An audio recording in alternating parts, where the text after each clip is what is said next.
Einstein's definition of insanity, which is something like you continue to do the same thing but expect different outcomes, for me reflects the story of education over the last 200 or perhaps 100 years.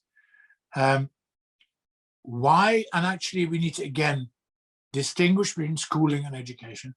Why did we start to school people, little people?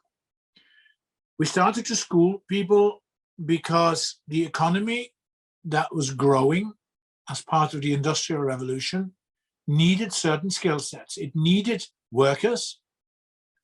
Rather than having little cottage industries, it needed lots of people in one place to produce, and it needed those people to have certain skills.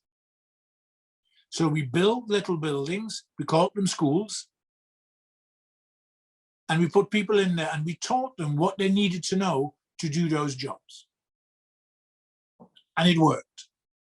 I mean, you might argue there was still poverty and all those things, but in terms of the schooling process leading to economic success, it worked. And we've stayed with that model. So children used to get 6 weeks, needed 6 weeks summer holiday. Why did they need 6 weeks summer holiday? Because they needed to help their parents in their gardens and on their farms with the harvest. It was important. The family had to work together to secure much of the food for the next 10 months or so, certainly for the winter. All hands on deck.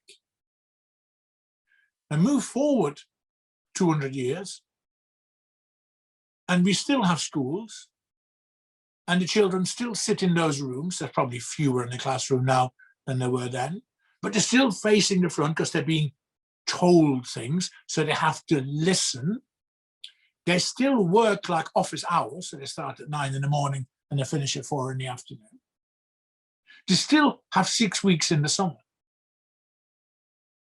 And we still test not what they've learned, we test the knowledge they have acquired. We test what they remember. So actually, you just hang on to that picture and then think of the world, how it's changed.